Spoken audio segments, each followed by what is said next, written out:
Kita ke sorotan lain, Saudara. Puluhan nasabah Mandiri Taspen di Banyumas, Jawa Tengah mendatangi kantor Peradi SAI Purwokerto untuk meminta bantuan hukum.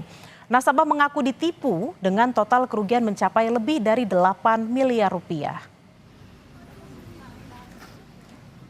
Puluhan nasabah PT Mandiri Taspen mendatangi kantor Peradi SAI di Jalan Sidanegara 2, Kota Purwokerto, Kabupaten Banyumas, Jawa Tengah. Mereka mengaku ditipu oleh salah satu oknum pegawai berinisial D. Korban rata-rata merupakan pensiunan guru, polisi, dan dari berbagai instansi pemerintah lainnya mengalami kerugian antara 50 juta rupiah hingga 350 juta rupiah dengan total kerugian mencapai lebih dari 8 miliar rupiah.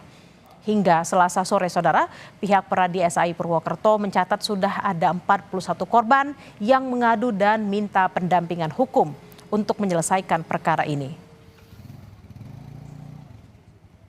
Terkait dengan adanya awalnya dugaan fraud dan akhirnya faktanya memang ada tindakan yang menyalahgunakan daripada aturan daripada perbankan kami sendiri, yaitu memasukkan beberapa data-data, memasukkan beberapa surat dan juga produknya.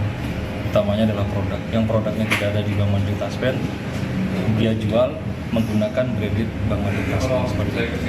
Dan kami dari Bank Mandiri Taspen cukup empati dan prihatin kepada nasabah-nasabah.